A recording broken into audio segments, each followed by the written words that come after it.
What's up, everyone? I go by Saul Good. If you're watching my channel, you probably know that already.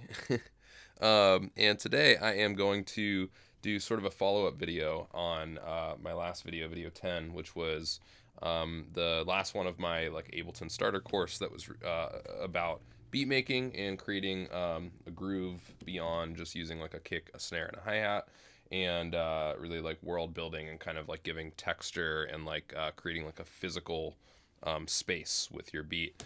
So I did that video on Thursday, and then Friday and throughout the weekend, I made a song out of that beat. And I figured that while it was fresh in my head, it might be kind of cool to play through it and kind of do like a song breakdown. I know some people have asked me to do basically just like show a song being made from start to finish. And the reason why there's not really videos on that is because this stuff is time consuming. I mean, most of my songs take me like around like 20 hours to finish. Um, in this particular case, I spent, let's see, the video was an hour, so I spent like 1 hour on the basic beat, like just the percussive elements for like a 8 or 16 bar loop. Um, and then I spent probably about 8 hours Friday and another 8 hours Saturday and another six on Sunday. Um, Saturday felt like it was a complete wash. I had the first drop done after my session on Friday. So after like a solid 8 hour session with like an hour already put into the beat, I was able to have like a first drop pretty much done. Saturday, I started working on like the intro and the bridge and the second drop. And by the end of the day, basically thought I'd wasted the entire day. Came back to it Sunday after sleeping, giving my ears a little bit of a break, and realized I actually had a pretty good um, basis there. And so I came back at it and rearranged a couple things and ended up kind of using what I had and put all the finishing touches on it. So anyway, point being, no one's got time to watch 22 hours, 23 hours if you include the beat, of me sitting here kind of like fumbling around different decision making processes, different like time consuming processes. And that's doing it at my speed without having to talk about any of it. You could pretty much double that if I had to talk about every decision I was making and every part of the process. So anyway, without further ado, I'm going to play through the song in its entirety, and then I'll kind of start with like my best recollection of sort of chronologically like what I did, and take you through each of the um, tracks. So first thing I'm going to actually do is save a live save a new version of this 21, and let's call it tutorial 11 track breakdown vid. All right. Just saving a new copy of this so that I can kind of mess around and not mess anything up in the original project. So anyway, this is what the song sounds like. Actually, as just like kind of a refresher. And if you haven't watched that video, you might want to watch it too if that's something you're into. Otherwise, if you're not really interested in the beat making part of it, you can just watch this. But let me just solo my drums. No, you know what? I'm just gonna play through the whole thing actually. So yeah, here we go.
what we got. Yeah, let's jump right into it. Just to give you like a little refresher on what the beat itself actually kind of sounded like, without you having to jump straight over to that video. Let's actually minimize this stuff here. Close up. Let's see. Squelchy basses, leads, FX. No, I think that wasn't it. So let me do that and that. All right. So this should be it. So yeah, the original beat sounded like this. Let me. Well, I guess I'll leave my mastering chain on just for the keep the volume kind of normalized, but that's not quite right. Let me do this.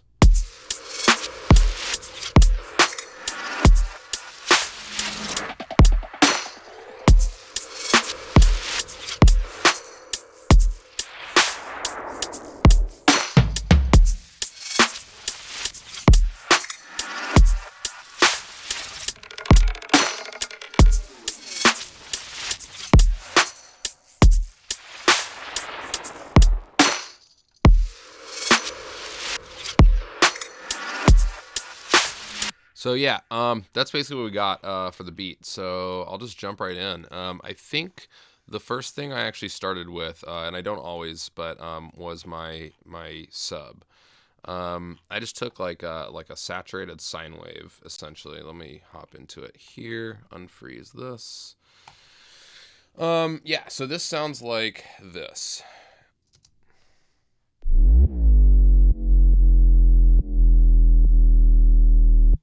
Really simple.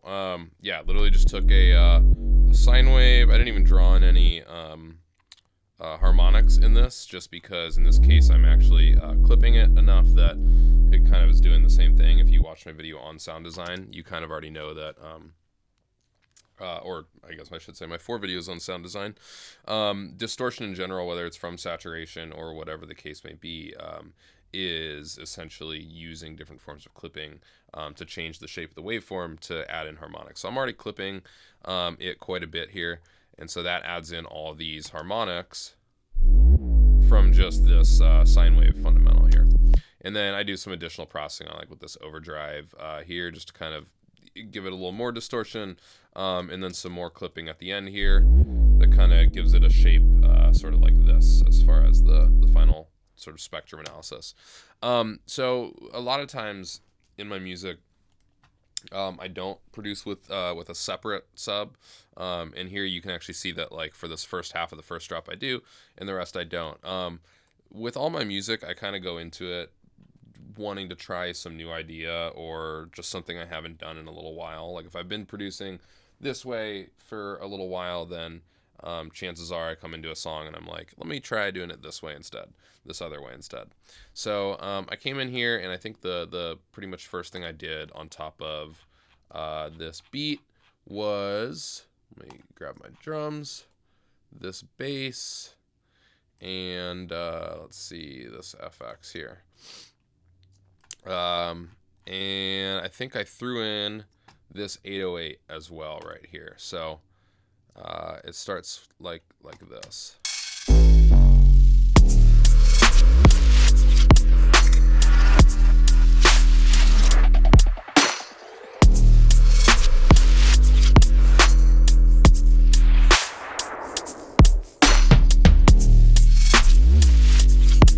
So, and each one of these is like, it's like I showed you the sine wave itself, and all it is like some pitch bends that kind of basically start up, in this case, an octave, and work its way down to the tonic note in this case. The song is in E flat, D sharp.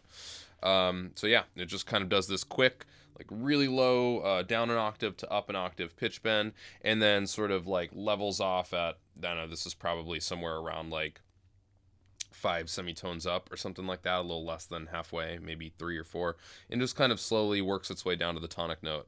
On this one, it kind of does the same thing, but doesn't go up a full octave, goes up to like about halfway, and then same kind of thing, starts working its way down, little pitch bend here. A lot of my sounds, if not all of them, have some kind of pitch envelope worked into them. That's just sort of a good way to kind of keep stuff more natural. In this case, I just had the idea for like wanting this kind of separate sub to come in and just kind of go up and just sort of like move down kind of slowly on a big sound system. That stuff can have like a pretty nice cool feeling effect in your belly. I find so I hadn't done that in a little while. I've been making a lot more sort of like more heavily rhythmic stuff with like a lot more kind of like wubs early on and sort of like off time bass hits. So I kind of wanted something. Well, first of all, the beat itself is kind of like slow and lurky. If you did watch the other video, I think I mentioned that it was like 2 a.m. when I was working on that. So after like a whole work week, I was pretty like tired, and that's just kind of where my brain led me with all the samples that I found to pull into that beat to start making stuff out of. It was pretty like slow and lurky. So this felt like a kind of natural segue. Got the 808, and this 808, by the way, is just, I made this previously. It's nothing too crazy.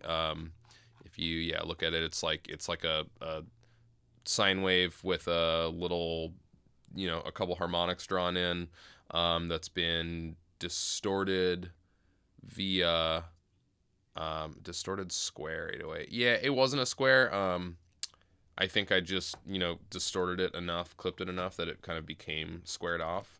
So anyway, the next thing I did after putting this this sub in here, so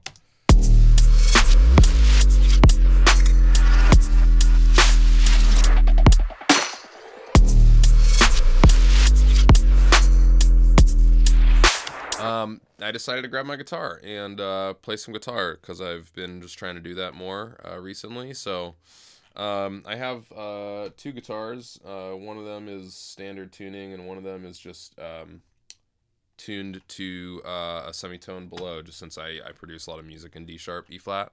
So I grabbed that one and just started kind of playing like a blues type scale on it. So this is what we got with the guitar added in. And this is all just played off the guitar. So, oh, that's the, okay, so I think that part came after, by the way. I think I started, I usually don't start with intros, so I started here with the drop.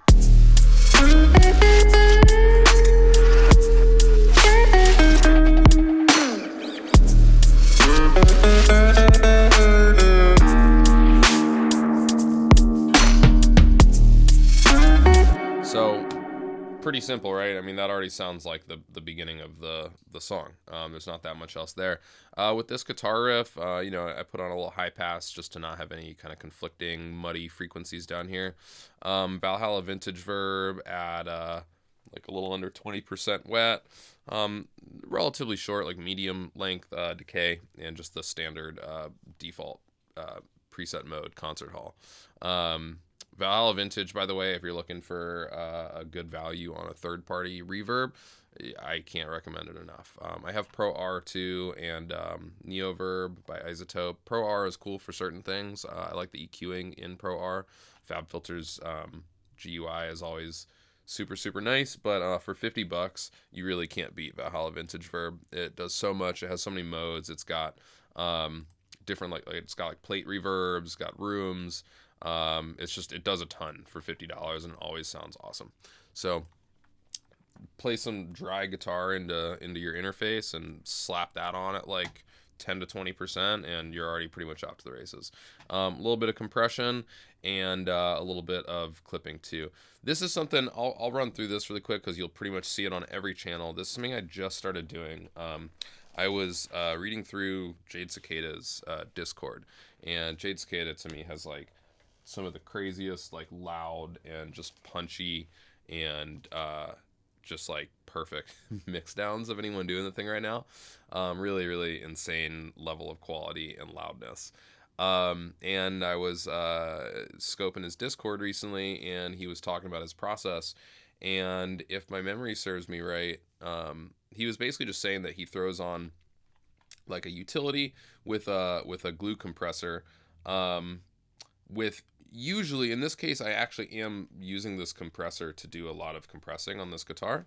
But usually, like on each of these other ones, no, that's the same, based off the same one. On most other channels here, I have the dry wet at 0, so it's not actually doing any compressing. I have an in gain, input gain from this utility right here, and an output gain from another utility. And I just threw a spectral analyzer on it so that I can just kind of see what effect it's having on the signal. You basically just drive the input gain until it starts clipping it, and then you can adjust the output gain to your taste. And that way he's basically clipping, I mean, this is what I got from what I was reading. The point is to basically clip gently or, aggressively, depending on the sound and what you want out of it. But so that every single channel is essentially riding volumize at whatever the mixer is set to. You don't really need to worry about as much dynamic range there later on. I mean, obviously each of these mixers have like their own, like this is set to -6, this is set to -10, -21 here. I think by default I have all mine just set to -6. Normally it's like that. Those numbers come into play at the end when I'm really doing a mix down, and sometimes I'll hop over to session view and I'll watch the levels and I'll really sort of like adjust those. Like I never automate these mixer volumes specifically because I want to leave them open to kind of play with when I'm actually doing a mix down. But even then, it's like, just because this says -6 and this says -6 doesn't mean that the signal coming out of those channels is, one, at -6 on either one, and two, it doesn't mean they're the same just because the mixer gain is set to the same. The mixer level is set to the same. So by clipping even just a tiny little bit every single channel, you're automatically ensuring that at least the loudest point of the signal coming from that channel, whatever is triggering the clipping, is going to be hitting that volume. So it's a good way to just kind of like reduce dynamics from the get-go. And so far I've been liking the effect. It's just kind of a different way to speed up your mixing mastering process at the end of it when all is said and done. And I will say I did master this song a good bit quicker than I normally do. So anyway, moving on from there, because I know this stuff is not the guitar and the clipped sine wave. Doing a gentle pitch down is not like the most exciting part of this track. So let's see what we got here if I continue on.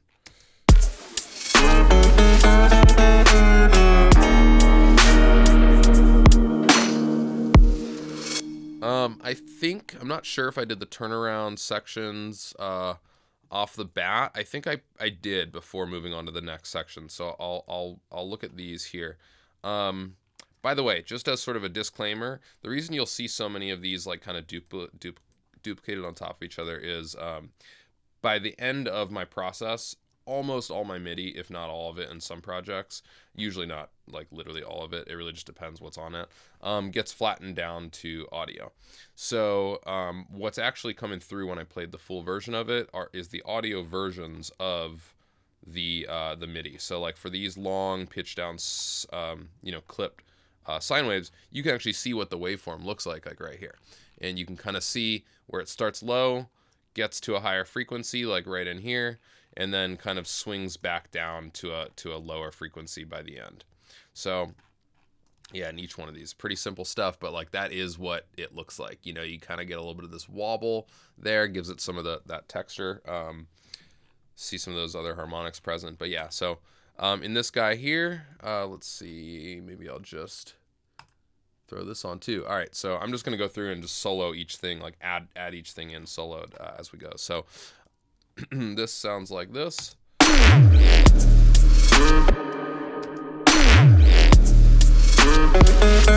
So yeah, I went in and with that guitar, it's like I got the sub underneath this guitar lick that I laid down, and right in the beat, since the beat is pretty open and spacious, it definitely gives a lot of room for these kind of like little bass turnarounds. Sometimes it's not that, and sometimes it's like a couple of toms instead, like here, I think. And having the switch up is kind of nice. Like sometimes like a little bass squiggle kind of hits, and sometimes it's a couple of drums that they're both doing the same thing, right? Just a little turnaround fill to kind of lead you into the next section. So with this guy here, let's see. I have a sine wave that I threw on. Let me just actually solo this. So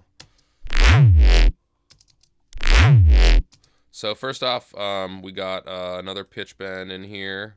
Whoop, up, down, octave down to here, back down to the tonic note. The actual processing on it is a sine wave run through a 2-band splitter where I'm compressing the sine wave. I'm really just clipping it off the bat here. So without any of this, let me do this. Oh, and this, and this, and this. Overdrive, amp, multiband. Oh man, yeah, we're gonna go through those one at a time. So I got my final clipper. So with none of that on, still kind of just a sine wave.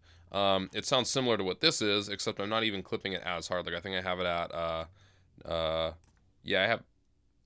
Well, let's see. I guess here because I have this at 12 on the input, and then I have an overdrive, and I have another 6 here. So on this one. Up here it is not even being clipped as hard, and so it really just sounds like basically a sine wave. So let's start bringing some of these on. First I got the compression. With that little clipping, it's starting to give it some grit, some extra harmonics to kind of play with now, because if we're gonna like start boosting stuff, we need stuff to boost, so you got to start somewhere. Just a nice little soft clip. I'm not even using it to compress.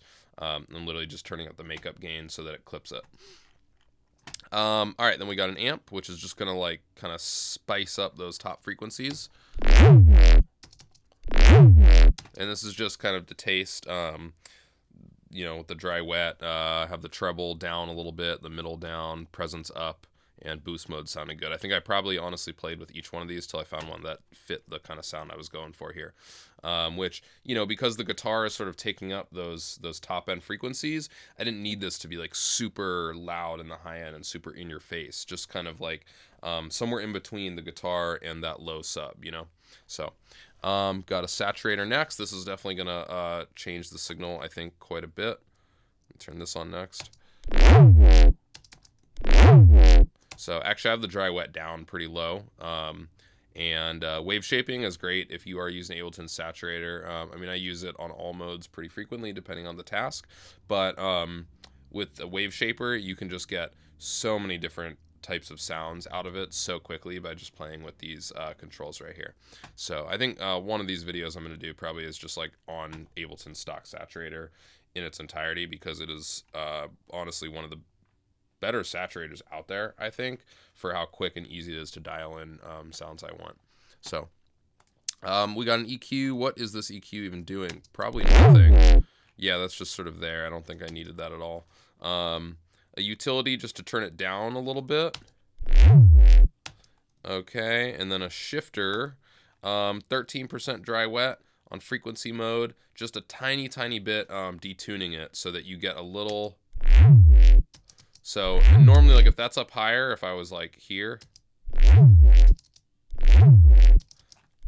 you kind of hear like that little like flutter. Like if I turn this off, you kind of hear like a little flutter going on there. I use shifter a ton in like neuro basses and stuff, just to kind of, it basically is just creating a little bit of phasing happening, but you can really control how present it is and how quickly the phasing happens.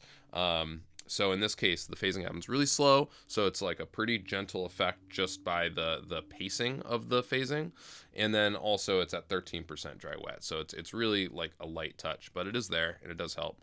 Then some OTT at 15%. All this is just the stock preset, just to kind of bring out the top end a little more. All right, because keep in mind too, I mean, this is all on the top channel, so like on my low end I have nothing. It's literally just the sub part of it. So on the top end, I can do all this distortion and OTT and really whatever I want to get that top end sounding how I want it. Some overdrive, just kind of brighten up those top frequencies. Another amp,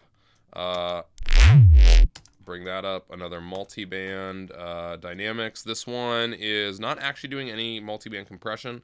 I just pulled this in and kind of used it as like a 3-band EQ with an input and output. So that just kind of boosts that top end a little more. And then finally, we have one automation lane open on just like a low pass. So a lot of times the combination of a low pass filter and a specific pitch envelope can give a really cool effect to basses that are doing some sort of like kind of pitch movement. And that's the little sound. So on this one here, it's going to be kind of the same process. Yeah, just a little bit different. I might have processed it slightly different, or yeah, I mean, the EQ is doing something there. Tiny little minute differences, but like nothing really worth going over.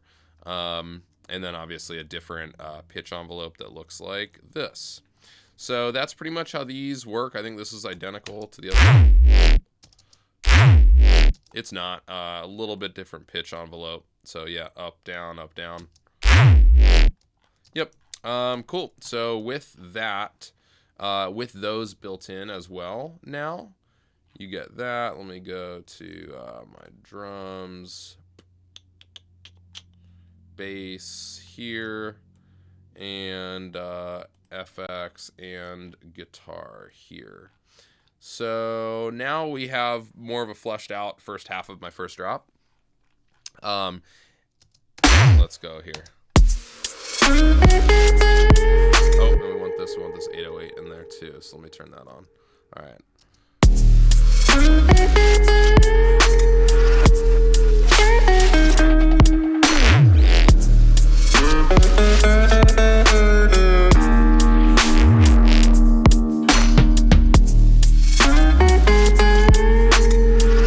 And so you see how this one too is a little bit off. You know, it's not in the turnaround spot. It actually goes right before those the drum fill that I have in there, and which is why I can do a slightly different like rhythmic variation on it. Like this one has kind of almost like a triplet or like dotted thing going, whereas this one's pretty like standard like eighth notes or quarter notes or whatever it is. So yep.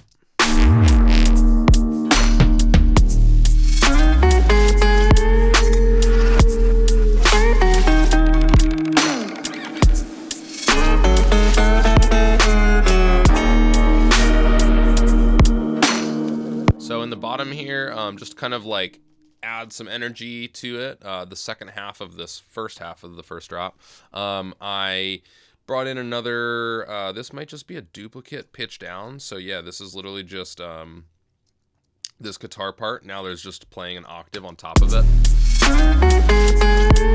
which gives a little bit more tonality. And then I went in and re-recorded kind of just different version of the same lick, so that there's a little bit of it sounds like now there's two guitars in there.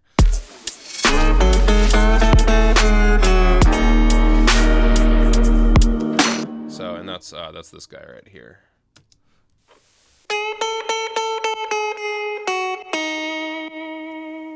as opposed to this, or this, which is the octave. And then this guy here is, I think I literally just cut this from it and put a shifter on it with dry wet at half and a little automation. Let me open up these automation lanes. A little automation on the rate and the amount, so that you get something like this.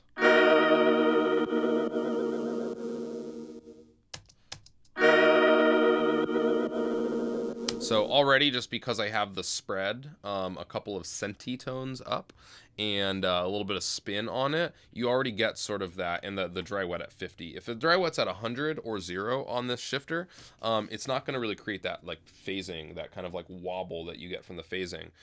You want it somewhere in between 0 and 100. If it's right at 50, that's sort of like where the effect is going to be most prominent, because half the signal will be one way without the shifter, and half the signal will be the new sort of frequency shifted version of the signal, which will lead to the phasing. So yeah, and then I just kind of to give it like sort of some more movement on top of that, just automated those rates, rate and amount, just to kind of like lead into the next thing. All right, so what do we got next?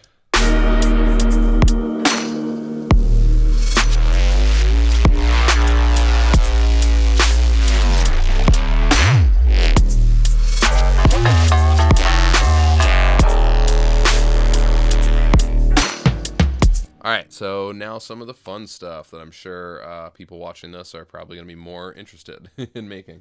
Let me unfreeze this and go into here. All right, so what we got here is I have this rack that I made probably like a couple of years ago based off of a Jade Cicada tutorial that I was watching. So in this rack, it's just it's an operator with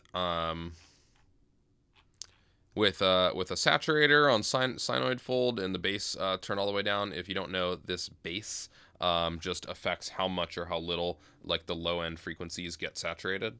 An amp to kind of boost that top end, some overdrive, kind of give it a little presence boost in the mid range here around 1,000, 2,000 hertz, and this auto pan, which is macroed. I think in the way that I actually had it made, the amount and the rate were both macroed to the same knob. So as you turn up this knob, here, let me, so like if I were to turn, yeah, here. Like if I play it from the beginning, if I just play this actually, or let me go down one, and I turn this up,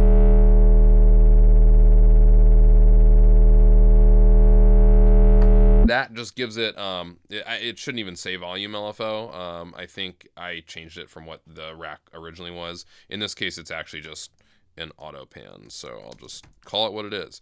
So yeah, as you turn this up,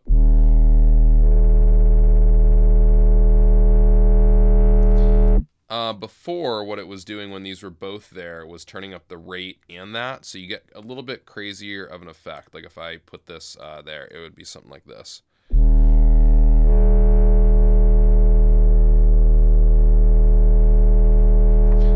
But in this case, I did not want that. So, and let's put this back into place here. So it's that bass with basically like all the distortion that you're getting from this right here. There's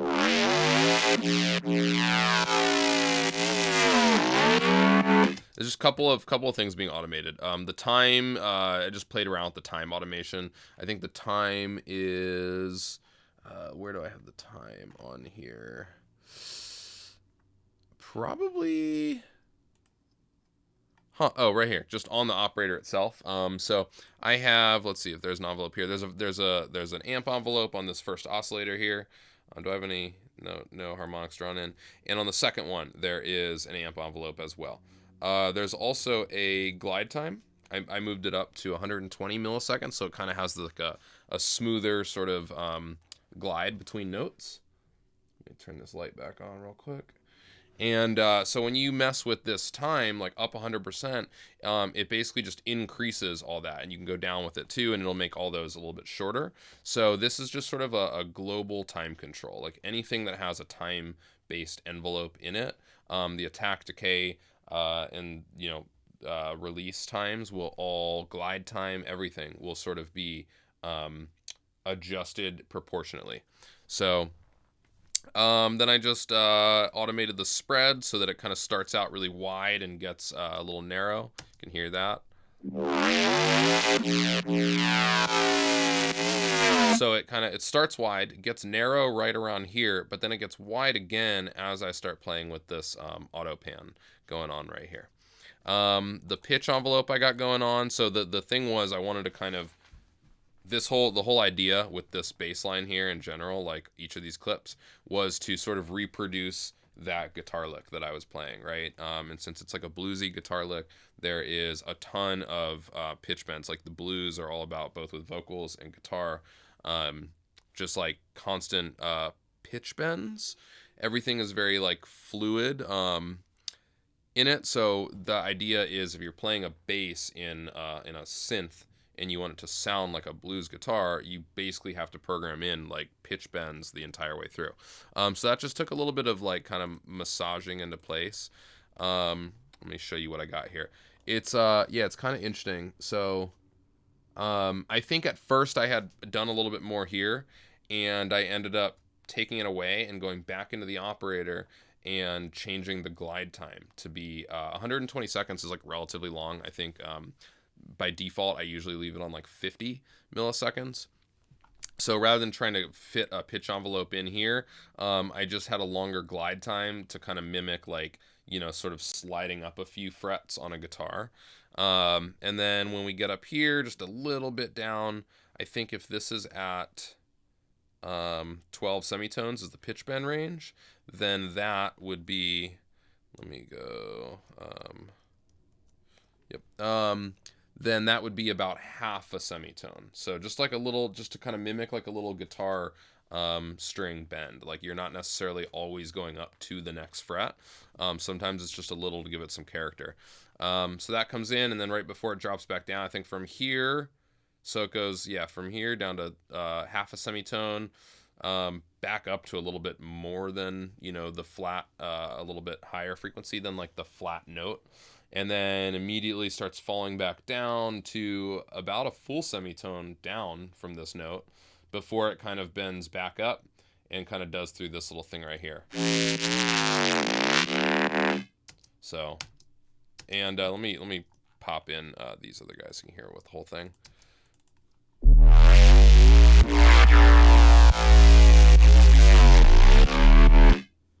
Yep. And that's kind of, that took a lot of like sort of massaging into place to get it to sound similar to what the guitar licks sounded. Cause like you're not, you know, when you play a riff on a guitar, like your fingers just move how they move. You bend certain things, how it sounds right, feels right in the moment, but you're not like thinking about it. So in this case, I needed to kind of like listen to that and keep playing with those pitch bends till it sounded what I was comfortable with as like this sort of distorted synth bass version of that guitar riff. So these other two chains I have on this rack is I got some FMing happening.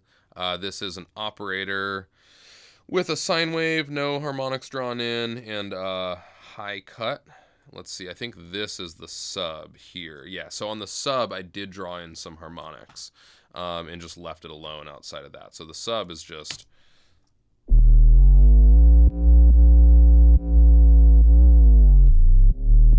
And then this middle part is where I got that little sort of FM thing going, where I basically just, oh, yeah, there we go. Let's see, yeah, these are all the automations on this. So, let's see, I'm gonna put the spread and the volume LFO together. And then the DCB, let's see, these are a couple other macros. So, these three right here, D, C, and B, are these. And you can kind of see that they pretty much line up. They're not exact because that's how you get some sort of interesting dynamics when you play with the you know, the FMing of them. And each of these have a amp envelope with 0-second attack. So as soon as I turn it up, it'll get FM'd. So that sounds like this.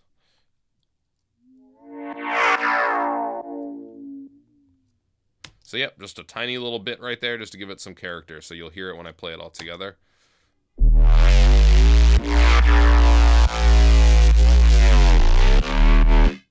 So yeah, all together, it kind of makes for a nice, like very kind of a live feeling bass. You know, you got that, the pitch bends and the kind of like walk up and then back down with the notes. You have this sort of start wide, go center, and then kind of come wide again, but in a different way where it's an auto pan wide versus like actually just being like having stereo width.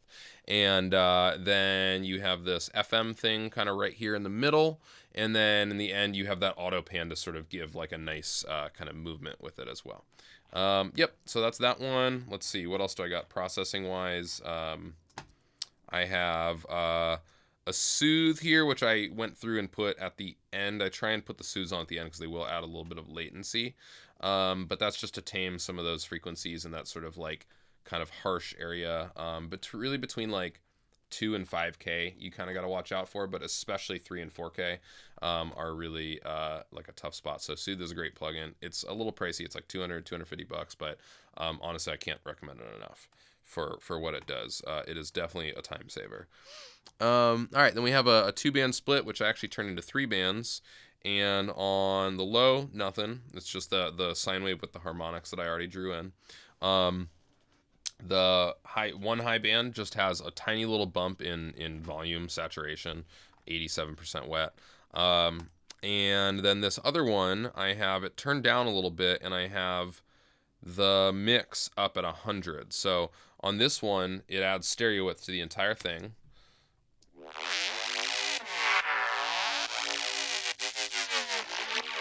But I also high cut it a little more than the normal high cut would be, just to kind of give like a wide, like top end, crispy top end. And then this middle one is a lot more.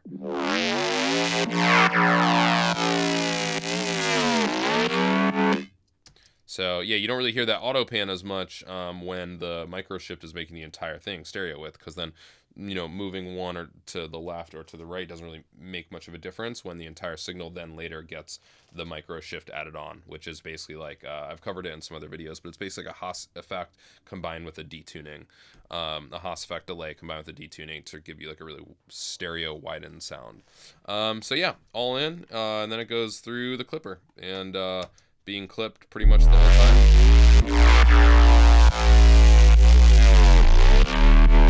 Cool, so that's the call. The response bass is this guy.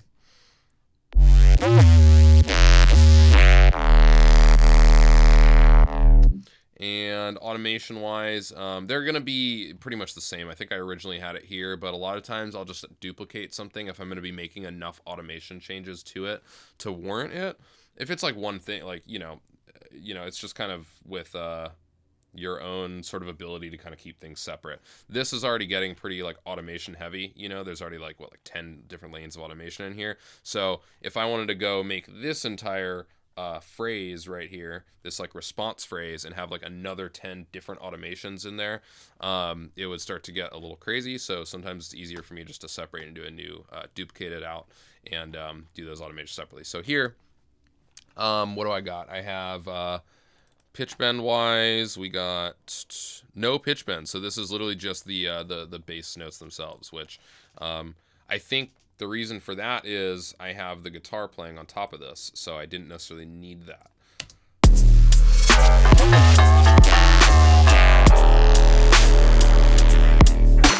So like this first one is trying to sort of be the bass synth version of the call guitar riff. This one isn't so much trying to be it as now provide like a cool synth bass response to it while the guitar comes back in and plays on top of it. And for the record, the guitar that I have playing on top of this is a different. I split it into a different channel and EQ'd it specifically to sort of fit that a little bit better. Like it didn't really need to be as crazy. Like this is like really like.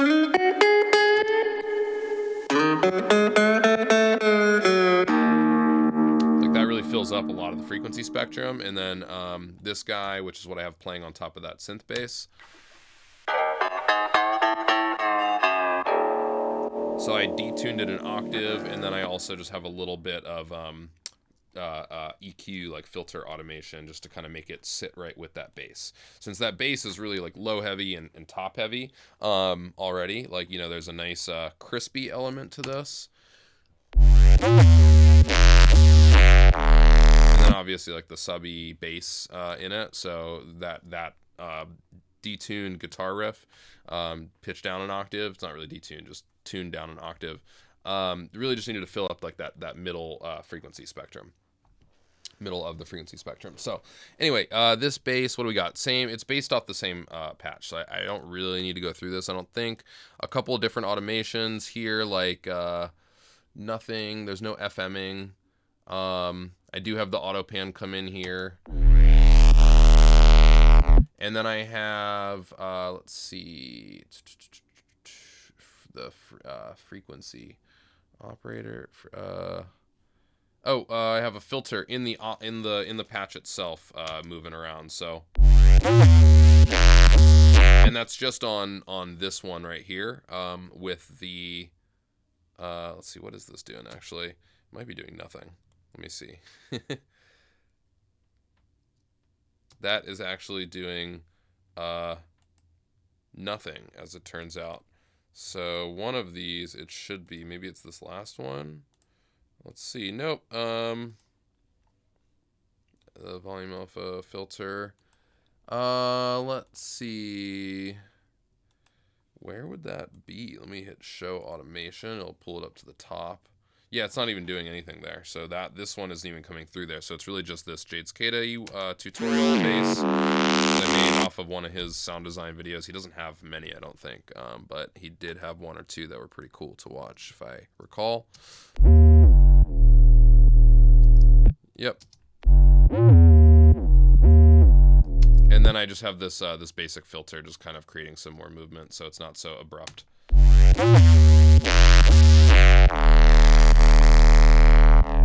The other thing I'm using this filter for too is to cut out certain harsh frequencies, like just the way that the way that the chips fall, I guess is that the saying. There just ends up being certain harsh frequencies. So some of this is rhythmic, like it kind of starts a little close and opens up for the first few notes as it goes high. Some of it follows like the general melody of this bass line, like where the notes go, and then some of it is also in place specifically where there are certain harsher frequencies. So and then a little resonant bump to kind of accentuate it. And yeah, that's basically it for that one. Then we got this one down here.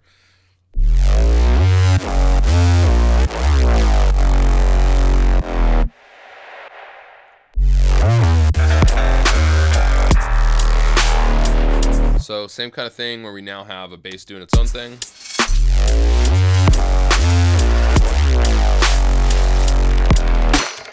And you'll notice that even though the note ends at the tonic, it doesn't sound like it ends at the tonic. The tonic, by the way, if you hear me use that, is the tonic note just means like if you're in the key of D sharp, the tonic note in any scale is D sharp.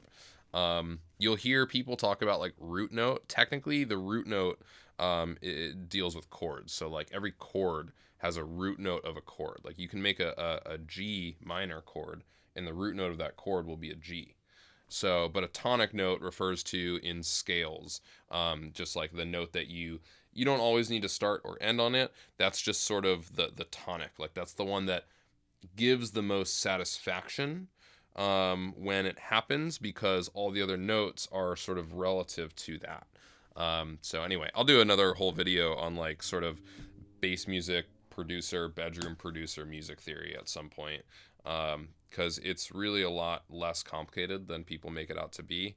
I'm not like a music theory wizard by any means, but it's really like the whole system is based on a few sets of rules that once you just kind of understand how those rules work, it's not like you actually need to memorize this whole thing, right? You just kind of apply those rules to different notes, different keys. So but anyway, on here, the patch is also definitely still based off of this, but I think because it's now moving into a new call and response, probably tweaked a little bit. Like instead of the saturator, let's see, or did I still have that? Yeah, I guess I did. Yeah, so I don't have that micro shift thing. I do have some reverb on here. Let me pull up my automations. Let's see, not a ton on this one here. I mean, like little things, but not much. So pitch bend wise, yeah, just a couple of pitch bends here to kind of, again, give it that, this one's playing on its own. So again, is sort of meant to sort of take the place of the guitar riff. So,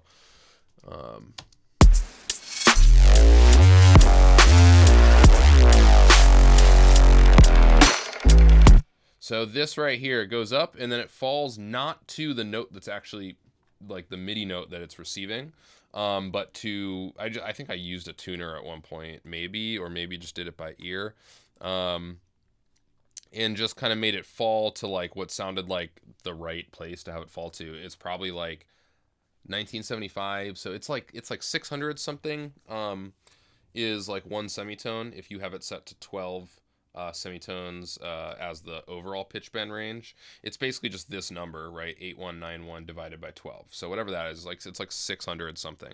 So maybe 660 or something like that. So this is like somewhere around 3 semitones up. So, and in a blues scale, 3 semitones up from the tonic note is perfectly in line with the scale. So this kind of falls to that third, I guess it would, yeah, third note. Let's see, 3 semitones up. Yeah, it would also be, yeah, yeah, would also be the third in the scale.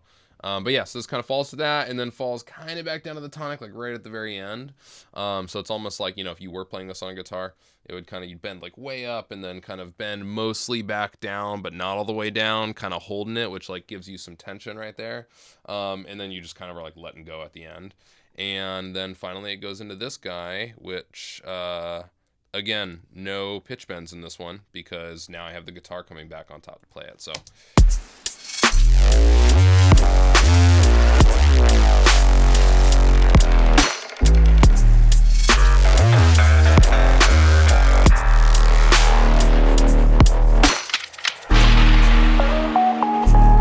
Alright, cool. So, the only thing really happening at all on this, other than, no, yeah, because there are no pitch bends. I bring the guitar back in again. I think it's basically the same thing. In this case, it is a little bit quieter because it just fit better in the mix that way. This bass part gets a little bit grittier and like sort of girthier than this one up here. So there's sort of less room now in the frequency spectrum to really accommodate for that guitar being as present. Here, this one is really like low and top heavy.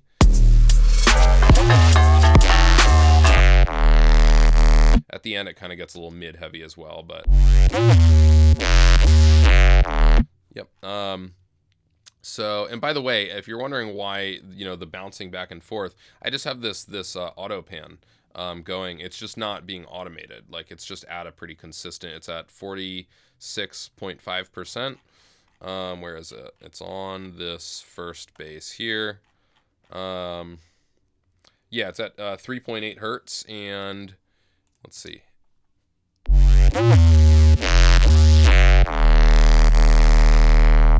And then I automate it up at the end there, which just gives it, you know, it makes you more aware of it. In the first part, it's sort of does it at sort of a rhythmic pacing that sort of matches with the notes, which has this effect of like one note plays a little bit to the left and one note plays a little bit to the right.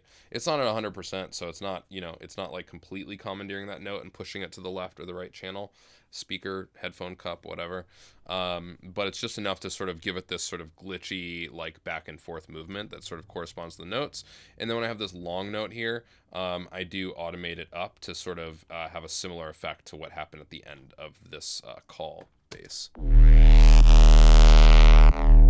So back down to this one here. It's a little grittier. This is what this one sounds like now.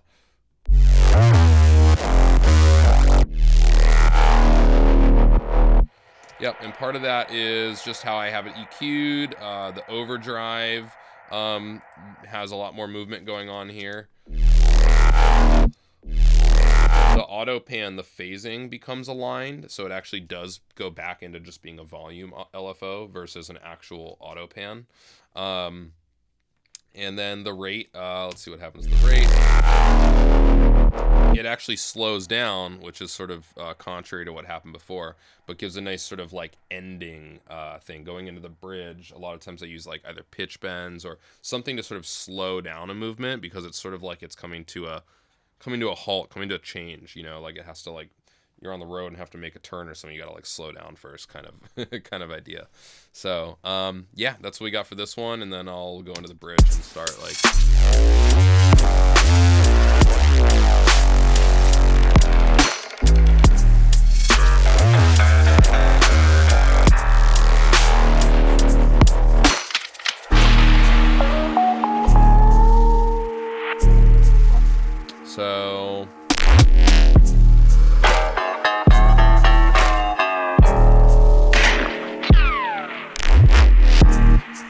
So actually my girlfriend Natalie had the idea to, gotta give her props for making a comment about like some sort of like old Western or like cartoony Western sound. So I grabbed a clip of all these different like cartoon sounding gunshots. Let me turn this down a little bit, it might be kind of loud.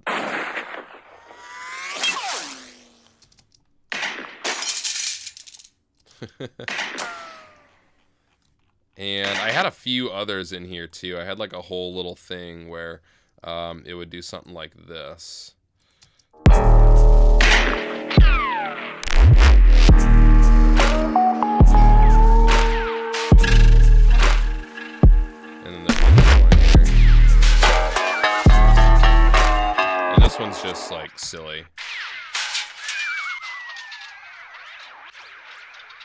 So it already had like a uh, pitch LFO going in the sample itself, and I just kind of accentuated that with like the modulation effect on an echo.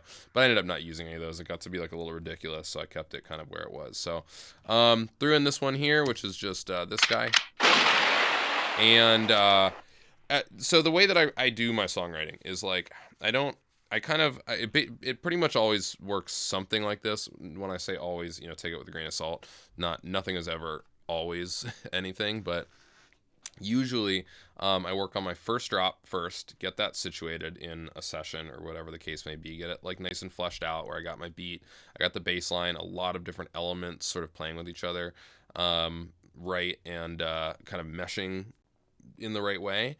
And once I'm happy with that, I will kind of do a couple things sort of simultaneously. Like I'll start to there's already a natural momentum happening when I get to the end of the first drop. Like it wants to go somewhere in my mind. So pretty often I will start working on the first little bit of the bridge.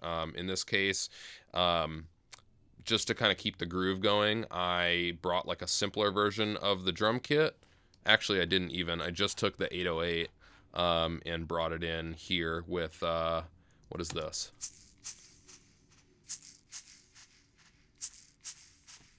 All right, so just a little shaker with an echo put on it, on top of the 808.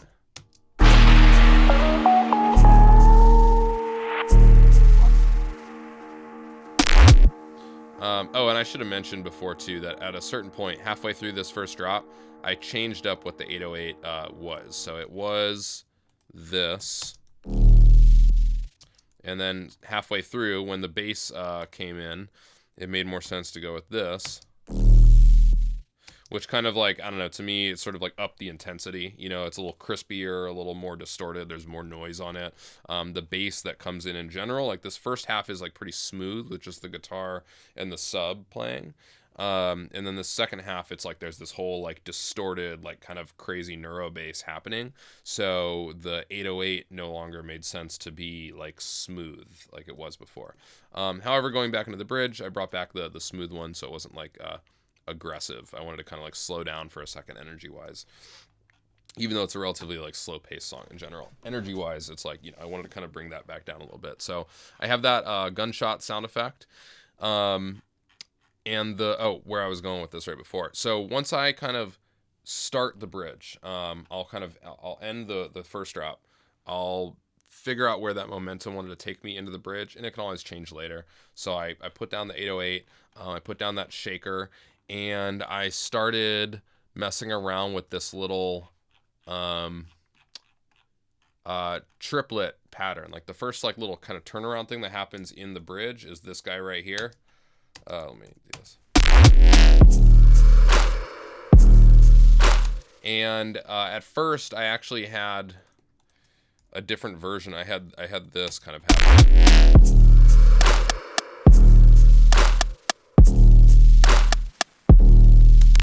So with those, it's like a little triplet pattern on the end of each little thing. It's like boom, boom, boom, and each time in between there's like a little triplet thing. So it's like boom, boom, and it's like a triplet pattern. It ended up being a little excessive overall. I didn't end up going with it. I bring that pattern in the second drop, and so at a certain point, kind of in my workflow process, I'll get to a point in the bridge. I don't necessarily like complete the entire bridge. I get the sort of transition from the first drop into the bridge going, and then a lot of times I will just take elements from the beat from the first section, from the first drop section, duplicate it over, and just start working on a whole new drop, kind of like drop number 2. So or like, whatever main section of bass music song, whatever we want to call it. And the reasoning here is basically the same reason that I don't start with an intro. I find it kind of really hard and often uninspiring to like start with elements and then kind of the trajectory of the song as it moves forward, figuring out like what the next big moment is. Like, all right, now I have these elements, how do I make these elements like big and like powerful? That to me has never personally worked that well. Instead, I'd rather make a beat or a section of music that is cool and weird and fun and dancey or satisfying, whatever it is. I want to make that satisfying chunk of music first, with like a lot of different elements, and then it's much easier for me to figure out how to get there. Like I think I read somewhere a long time ago that like Stephen King, the author, supposedly always started his books with the ending. And that makes perfect sense to me. It's like the ending is sort of where you're going. And I feel like in a lot of art and creative disciplines, it makes more sense to kind of figure out where you're going and then figure out how to get there. And that's kind of what makes art so satisfying is like we as the perceivers, as like the consumers of the art, the listeners of the music in this case, we hear it in a certain order that the person who created it didn't, and that to me is kind of what makes it so satisfying. Like their journey was different than ours, and they were able to plan our journey coming from a totally different perspective, which is like they knew the ending and then they planned the beginning based on the ending. We don't know the ending, so we just hear the beginning, and that way when the ending comes, everything feels like it fell into place in such a nice way. And to me, that is kind of a way to make that happen, is to kind of start with the ending. So I don't start with intros usually, unless it's like a softer song or an ambient song, or like I make certain like songs to start my sets with that have like these long cinematic intros. Those I usually do start with the intro, but for the most part, like 98% of the time, I'm starting with like a drop section. So when I finish the first drop, I'll get the bridge kind of like started just to kind of like feel the momentum kind of carrying through, but then I'll kind of put that on hold, duplicate out some drums, and start working on the second drop. So when I ended up with this pattern that goes like this,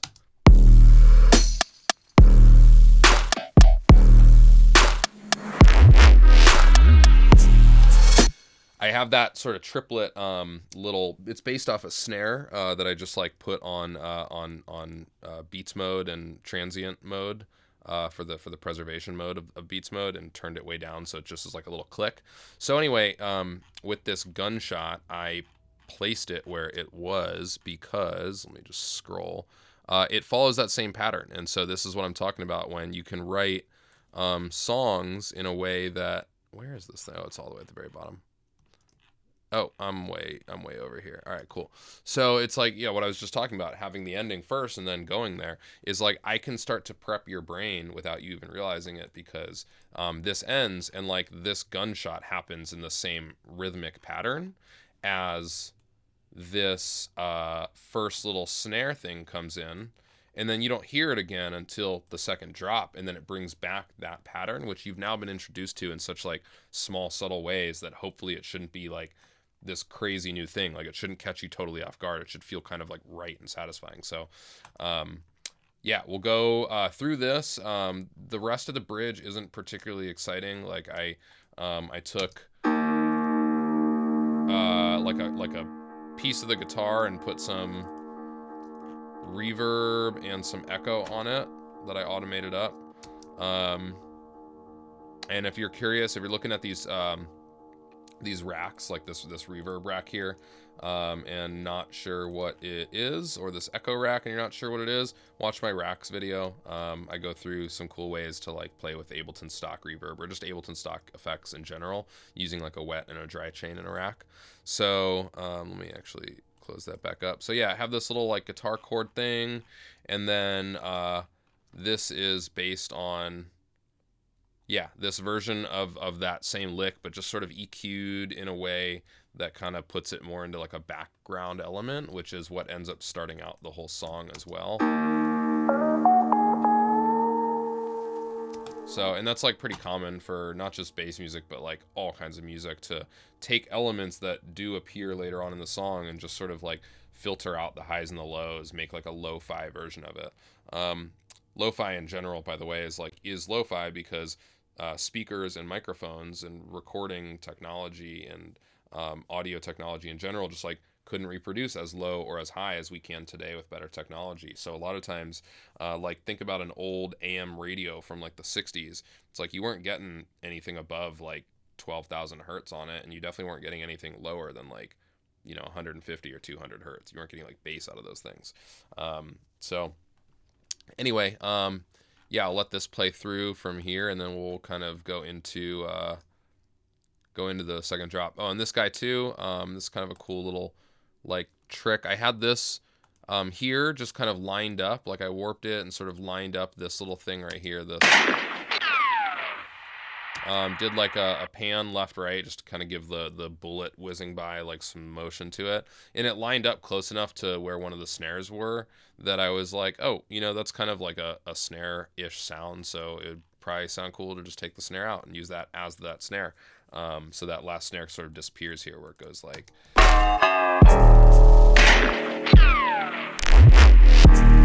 So anyway, I'll take you through the bridge, and then I'll start breaking down the second drop. Let me see how we're doing on time too.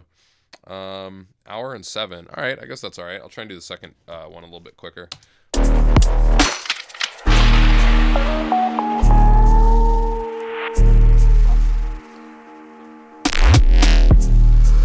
right, so there's what you have, the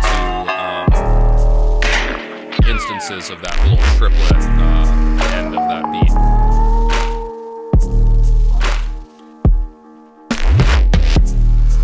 And then I guess you do have another one. You do have one more version of it that's made out of like a little fill, and I think I took one of where is it?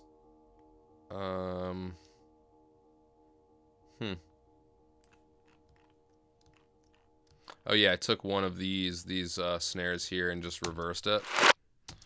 So you have something like this.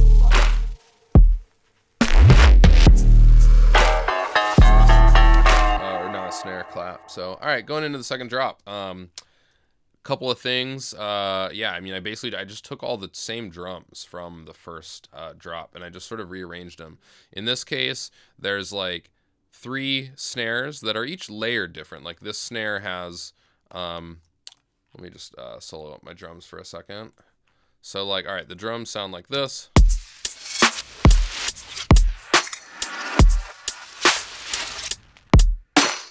All right, so we have 3 snares that have the same bass. Like this is like the main part of the snare. That's where I got the fundamental from, and like the same sort of bass layer for the snare.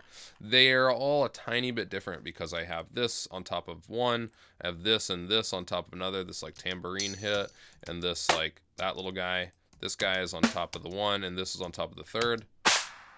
And then for the fourth one, I have a totally different like combination that doesn't use this. So.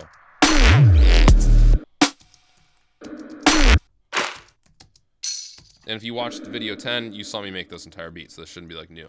But it goes like A, B, you know, and then that fourth one is like different. So in the second beat, I just ended up reversing that pattern where the first one is different, and then the last 3 are the same. It has the same effect. It's like I just, you know, songs tend to be a little more interesting when like not every snare is exactly the same. Plenty of my songs have every snare the exact same, or like with slightly different layers with the same bass snare. But yeah, there's a lot of different ways to sort of add some variation there. You can have like your A snare and then a B snare and then back to your A snare and then a C snare. You know, you could have all 4 be different, like an A and then a B and then a C and then a D. Or you could do it this way where you have like A, B, or you have A, B, B, B. So yeah, any of those work. I took, let's see, what else do we have here? I made a new pattern with these effects down here that sort of became part of my beat. Like this was a kind of a crucial little section here in the first part of the beat. If you did watch that video, you saw me kind of add these on. So I took that and I made something a little bit more rhythmic with it. So I'll play just the FX and the drums for this section. So.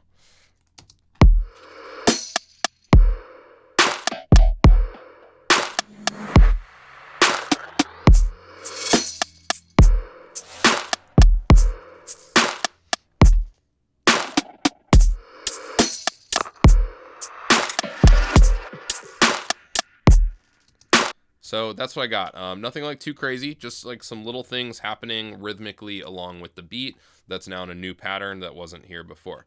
And a little more set up to have this sort of new structure where there's like this very like strong downbeat on each one of the beats. So I have the snares like these, the little triplet thing where it goes like buh, duh, duh, duh.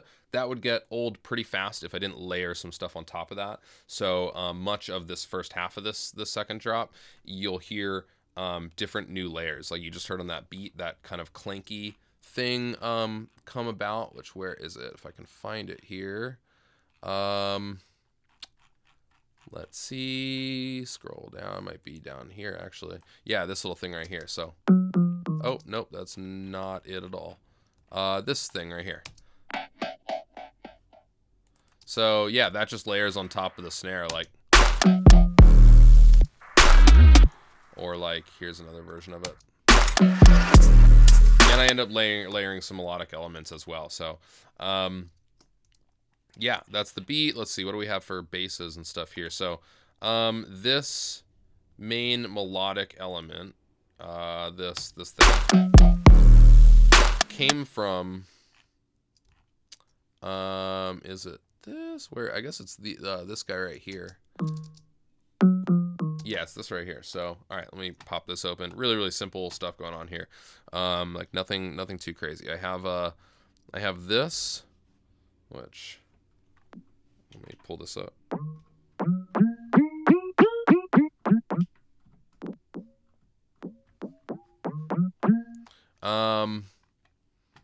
Yeah, I guess I have a pitch envelope on it. I don't even hear that in here.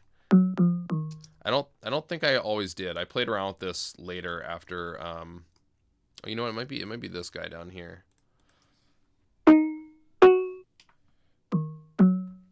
So this one's clipped a little more. I think I was using this one. I think I just didn't have the pitch envelope on it at the time. So let me turn this off.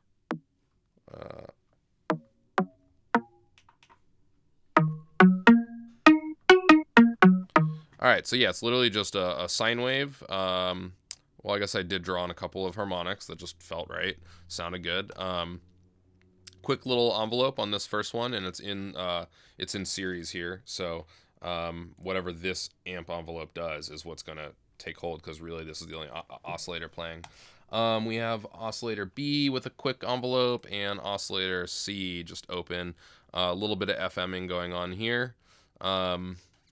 And on this other one here, we have, I think just the octave. It looks almost identical, except that this course is a little different. And the course down here, this 4. So it's not the octave, it's actually 2 octaves up, because it's 4 harmonics up. And yeah, some FMing, same envelope, everything. I might have had the spread up. I might have had the pitch up. Oh, on this one, I did not. I see what's going on. So yeah, that makes sense. Have that off, and then this one is on. So together, it sounds like this. So this first one actually does have the pitch envelope, which just kind of like, I don't know, gave it an interesting effect when combined together. They sound like this.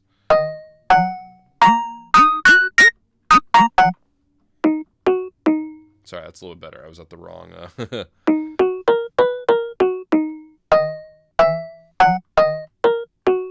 Okay, anyway, yeah, fun stuff. I have it high passed here, a little dip down where a lot of these frequencies are kind of present. That's like an area that can get muddy in the mix quite a bit.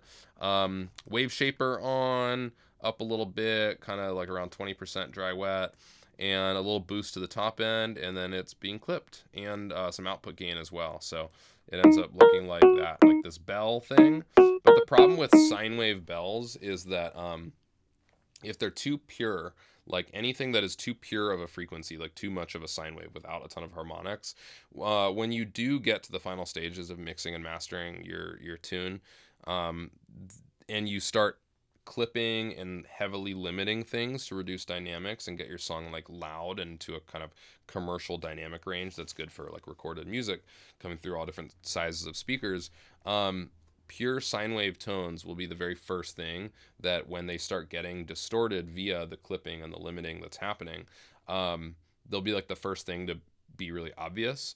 So like think about it this way. If you're looking at like a picture of a square and then someone distorts that image, so there's like a little like wiggle or a little sort of like kind of like edges that sort of like move around a little bit on the side, you'll notice it because like you know what a perfect square looks like, and now you see that this is clearly not a perfect square. Like one of those edges has some like little wobble going on in the middle. Now, if someone shows you a square that is like made up of really tiny zigzag lines, and someone like distorts it a little bit and moves some of those zigzags out farther than other ones, like you may not notice, right? That's kind of what's going on here. If you have a pure sine wave, like we know what a pure tone sounds like, and when you distort it, and again, distortion equals harmonics and new frequencies, you hear those new frequencies pretty obviously. So whenever I am making bells and things, I try to sort of distort them ahead of time with some saturation, some FMing. You know, this clipper goes a long way toward that as well. Just so that when I do get to that final phase, like it's not as noticeable. There's already some harmonic distortion present. So when I get to the final clipping and limiting stage and my mastering stage, it's not, you know, those bells are already a little distorted, so you don't really notice that difference. So anyway, yeah, pretty simple stuff. Played out a little melody that just kind of goes like this.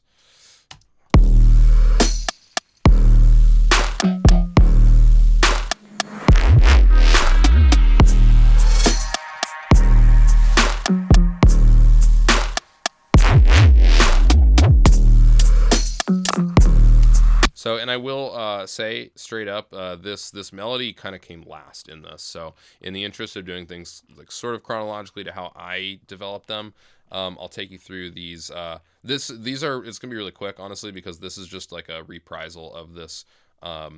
These ones I had in the first little bit here. So, these guys are all based on the exact same concepts. I think it's even based on the same sound. I have that amp, some saturation, little EQing to cut out some of that muddiness. Yeah, this is literally based on the same patch. Actually, it might even be the same patch. Well, yeah, it was a duplicate at one point. And then it's just different. The main movement that you're hearing outside of the tonality of it, which I already covered before, is just new pitch envelopes and new filter envelopes. So in this case, I have yeah, like this filter is doing that right there, and the pitch is doing this.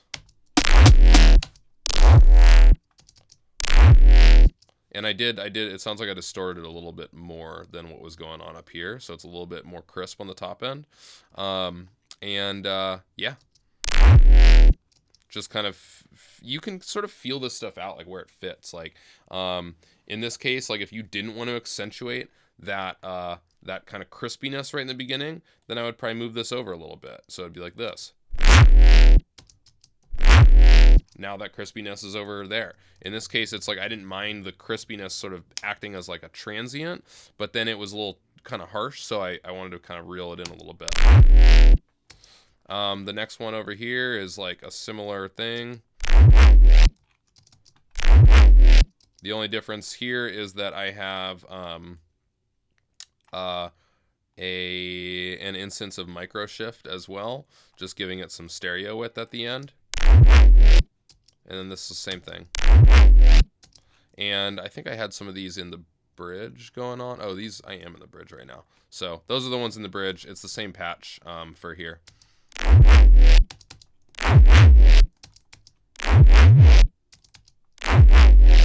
And you can hear there's just like tiny little differences in pitch envelopes. Like this one's like boom, boom, boom, whereas this one's like whoa, whoa, whoa. Like this one falls kind of down the whole time, and this one is like kind of moving up. So yeah, you can get some really cool stuff when you combine those with, let's see, where am I here? Which one of these is doing that cool sounding thing that I just heard? All right, let me play through this again.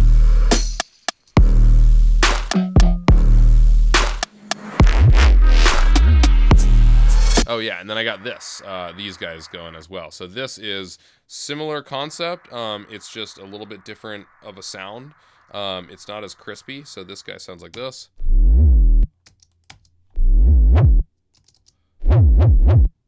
So on this one, this is the patch right here. Unfreeze this. On this one, I actually moved the pitch bend range up to two octaves, 24 semitones, and just let myself get a little crazier. And the reason why, it's like you can't 2 octaves up on something that's like really crazy distorted can get like pretty loud and pretty harsh pretty quick. So in this case, I didn't want it to be like, you know, super distorted and crazy. It's a lot simpler. It's actually, this one is based off of the original sub patch rather than these like squelchy bass patches up here with all the extra distortion. So yeah, the combining of them though gives you some cool effects, and they don't always need to be as crazy. Like this one just goes up and then back down. It doesn't have this like multiple sort of thing. So together they sound like.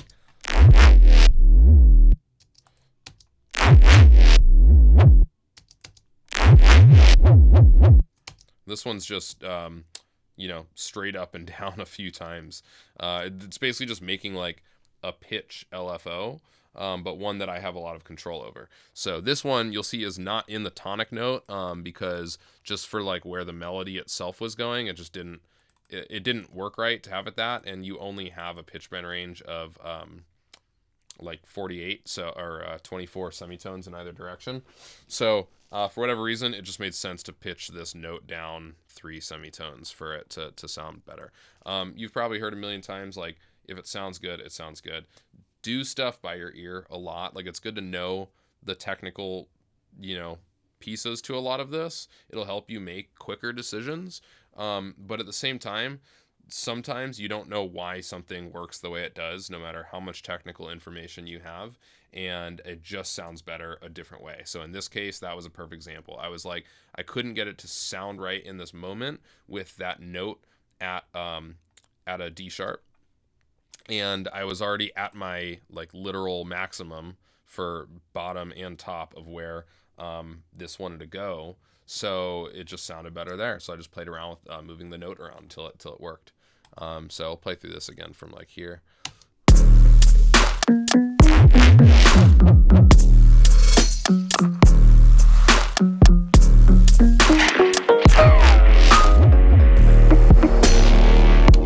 Yeah, and you know, like, good songwriting doesn't need to be super complex. Like, obviously, yes, a lot of this stuff is pretty complex, but at the end of the day, like, when you break it down to each element, like, none of it really is, you know.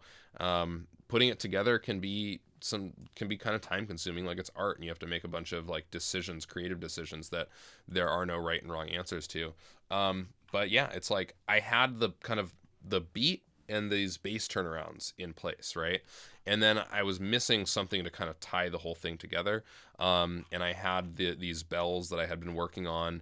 At a certain point in drop 1, I have like this complete mess of stuff over here. And I'll show you this just because maybe it'll help you kind of see like some of the creative process, like how much some of this stuff, you go down so many rabbit holes that just end up sounding terrible, and like deleting them all, or in my case, not deleting them and saving them and finding a place for them later. So this sounds like this. What was this right here?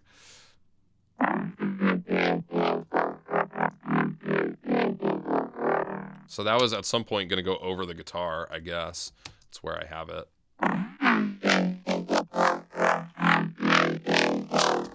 Cool, I guess. This sounds like this.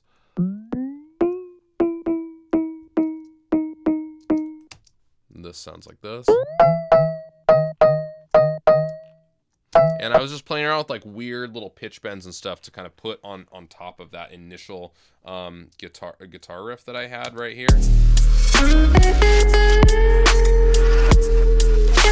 So before I kind of just abandoned this and kind of left it simple and started focusing on like the next section. But all these, like, and you can see just like weird, like nonsense pitch bends that don't ever really go a full semitone away, but kind of just meander around that tonic note. Yeah, didn't end up using any of them. Surprise, surprise. Yeah, they don't sound very good as is, but I found a use for them later. That instrument that I had been working on. Oh, what is this right here? Because this is also unused. That was just a different version of the bass, so I ended up finding a version that I liked better there. Let me undo this. All right, so yeah, turn that off. Yeah, so I ended up grabbing one of those patches of one of these bells. You know, if you did make something that you kind of like the tonality of before, but could never get it to sit right with a different section, and now you're in a new section, pull it back in. See if you can find a way to work it. Then you just saved yourself a few minutes by not recreating, you know, a new patch. So in this case, yeah, I kind of like this bell patch. Playing around with it, it gave me something to sort of tie this whole thing together.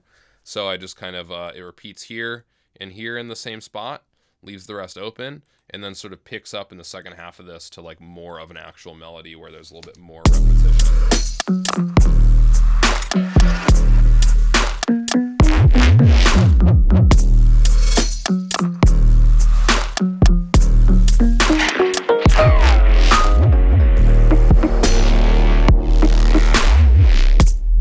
And then I just brought back in, just for like motif sake, this little thing here. First, I brought in the guitar.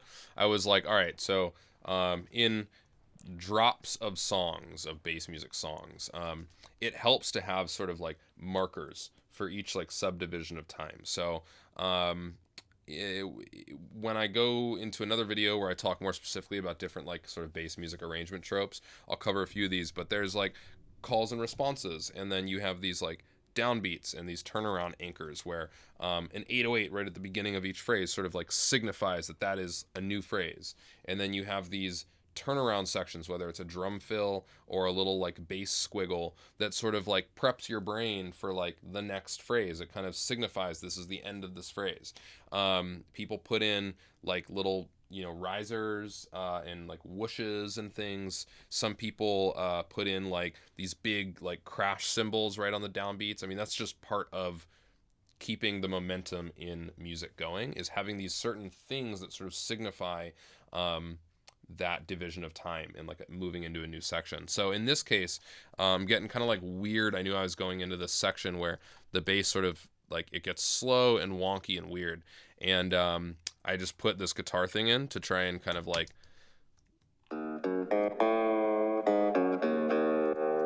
now we haven't heard the guitar in a little while, so that in my mind instead of like a big whooshy riser, which sometimes I do use, sometimes I don't like to. Sometimes it feels a little played out. Sort of signifies to your brain that now we're going into a new section. And then I just threw on this at the very end once I had this, you know, that same. In this case, I did not have the bullet whizzing going from left to right. I just sort of stereo widened it just to fit in the mix. Before, it was like all the attention was on that song. I was in this kind of slow part of the bridge where you had like sort of the mental capacity to kind of like have your brain be like, oh, shit, that's kind of cool. You know, it goes from right to left and kind of travels in a physical space. In this case, it's like this is just part of the beat at this point. I wanted the sonic characteristics of it to help with that signification of like, oh, we're going into the second half of this second drop now, rather than actually wanting it to like take too much of your attention. So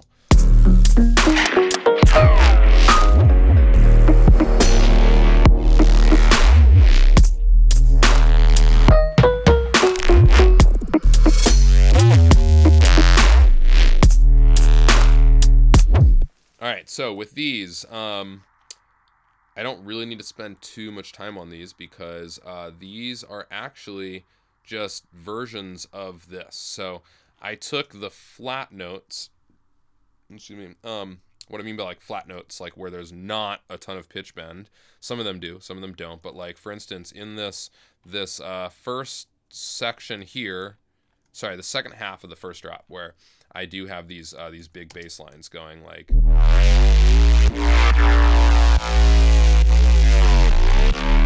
So like none of that's super helpful for me, but this one, all right, this is just a flat like D sharp note, which means I can take that as an audio sample and do a lot with it still. So I ended up taking that. I ended up taking actually that whole phrase. And to be honest, at this point, I was no longer working with this as MIDI. I got what I needed out of the audio for it. So like, let's see, where am I? Yeah, I guess it is this. Yes, this right here. So this is the audio of like the bounce, the render of each of those. So I just grabbed this and pulled it over here. I grabbed, let's see, from this, I grabbed...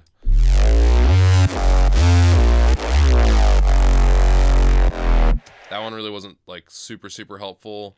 Here we got... So like that sounds a little different than this.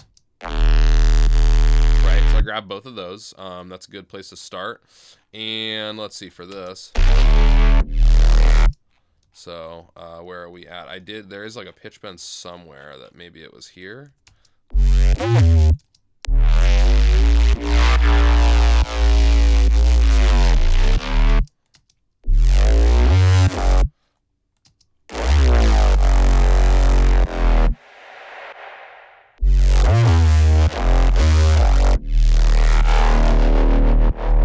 Yeah, I might have taken one of those with a little bit of a pitch envelope and like reversed it or something like that. I'm not sure exactly where I pulled this from, but I did grab something that sounded like this. Just like a really quick little pitch envelope. Yeah, I didn't draw that in, so that was already there. And then it's just a matter of arranging this stuff. Like, you know, I brought back in the downbeat 808, I'm pretty sure, so let's see. Yeah. Oh, no, I didn't. I left it open there. So it goes.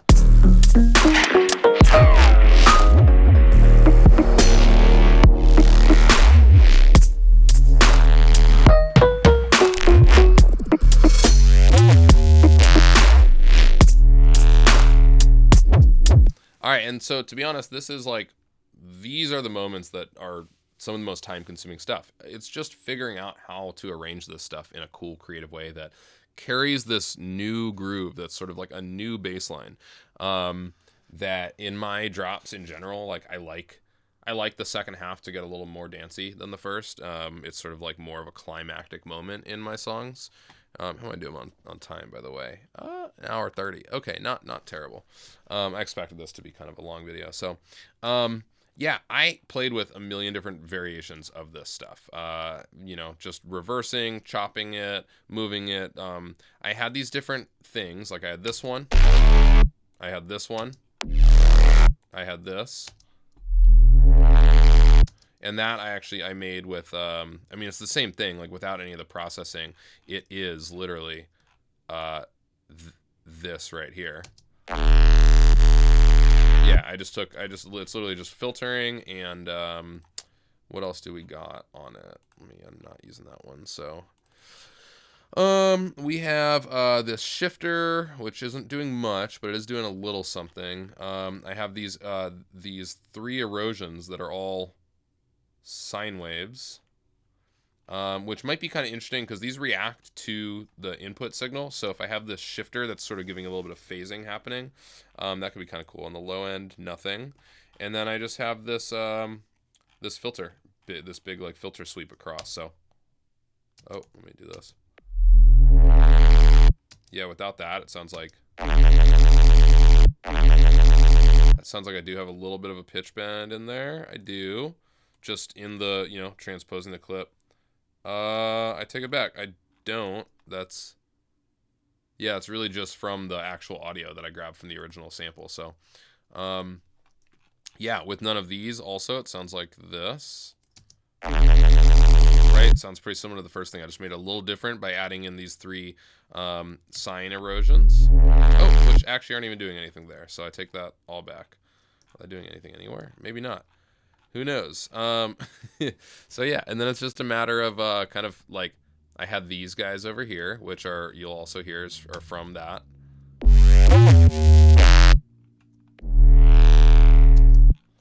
And that's literally just from this.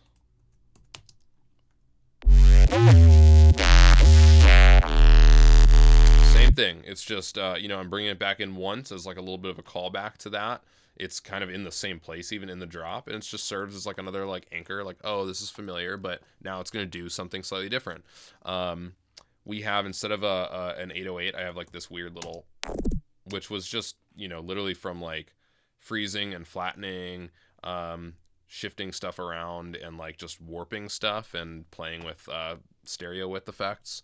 We have the little squelchy thing in the middle here. This thing to kind of break it up. So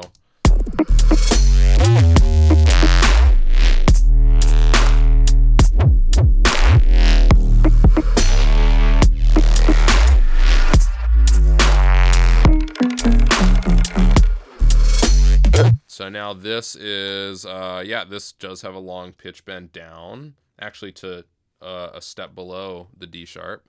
I played with these pitch bends for like a good bit of time, just getting them to sort of sit where they needed to for this sort of like new bass line that I'm figuring out. This thing is one of these, but with a filter on it, moving, and then just kind of flattened down.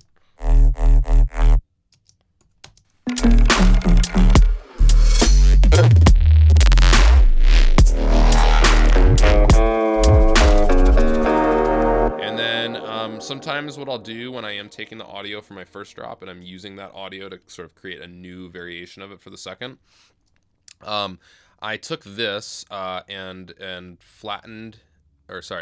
duplicated it out twice. I put, you could do it with just an EQ, but in this case I just threw on my 2-band split, and I turned off the top band on this one and turned off the low band on this one. So this is just the sub, and this is just the top end.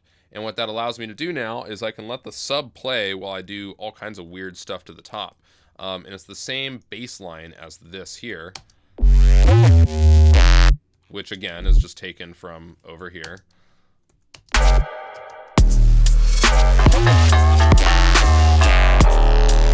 And so now I have it repeat here, but a little different, and then I'm having it repeat again in the same, in like the logical place for it to, but it's gonna be a little different again.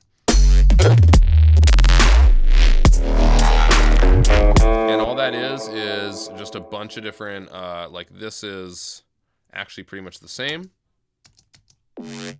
Yep, that sounds the same. And then this is beats mode with preservation at 16th notes, where if you put it down to 0, it'll like play sort of like a square wave almost, or like a saw wave, you know, volume LFO. Just kind of lets through, like, here, if I do this, just that. Did the same thing here. I think I had another version of this with kind of a similar concept, like the beats mode on the preservation at a lower thing with transients going one directional down to 0 or 1 or 2, and then I just freezed and flattened it and then redid it again. Like, you can do a lot with audio. However, you don't necessarily want to get crazy with the audio warping on sub frequencies. It'll really kind of mess up like how that translates. So once again, that's why I split these. So I have my sub just playing here, and then I can kind of do whatever I want with the audio warping specifically on the top end. This guy is same sort of technique, but with 1/32 notes instead. So, and then this is warped down. And by the way, these are also, no, that one's not warped. This one's warped up, plus 24. This one is warped, it's pitched down, negative 24 or minus 24 semitones, so 2 octaves down with texture mode. Yeah, sounds pretty cool. I don't know, in small little increments, you know. This one is warped down texture mode, so it's the same from this one, but then I just literally cut out the audio sample. So from here to here is like, and then, yeah, and then that whole thing together sounds like, but it still follows the same pattern because I'm only warping in octaves and stuff like that anyway. So when it plays together with this, yep, and then it follows sort of a similar pattern to what I had over here, where next we have a bass squelch thing come in. Let's see, yeah.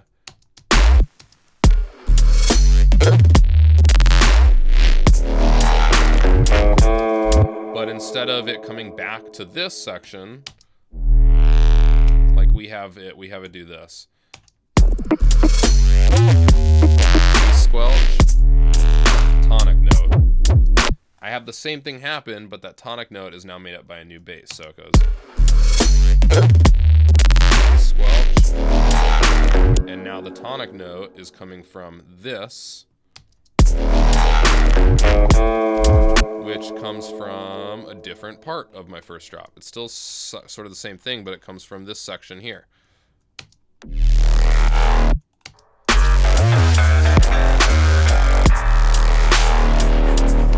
Yep, and it's basically just from that. It's not the exact same thing. I did automate a few new parameters. On here we got the shifter is just a little bit of automation there. So, and then I have these 3 erosions doing something. So erosions are, you know, I think they get underutilized. They can be kind of cool. Sometimes you just want like a tone. Like each erosion is basically a single sine wave synth, right? You can make it kind of do whatever you want. You have control over the frequency and the amount. When you combine them, you can basically create like a thing with a couple of harmonics. It's not exactly like, you know, it's not as exact. Without checking like a musical notes to frequency chart, you'll never get super exact with it, but you can kind of eyeball it and play around the automations just to give it certain like up, down, kind of general like broad instructions, you know. And then I have this yeah, just like a little filter at the end running into that clipper. So yep. And then at the very end, bring back the guitar and go into the outro. And those last couple of little squelches are just same thing I was kind of showing you before, where it's just this guy with like a few of these. So these last couple ones go. So in this case, I switched up the order, like I did like the gritty one usually, and then the soft one. And then in this one, it does like the soft one first, and then the gritty one, just kind of keep things interesting. And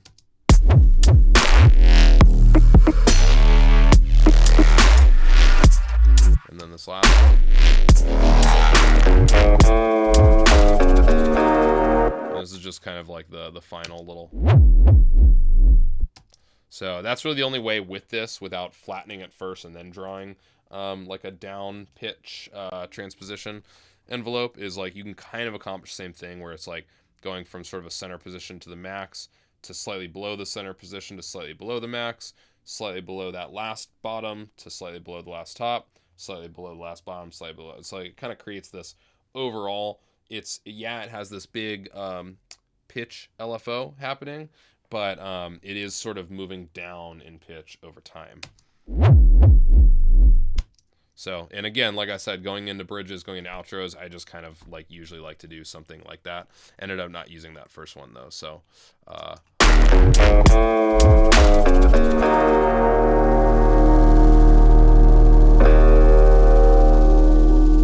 then just like messed around with some of those guitar samples, and I think I ended up bringing like there's something missing here that shouldn't have been. Oh, you know, I know what it was. It was like I think it was one of these. Let me see here. I had like an echo thing or something. It's not really important. I had like one last little thing kind of spin out as like an echo, but I think it had to trigger it from back here to actually make the echo happen. So anyway, I know this was kind of a long one.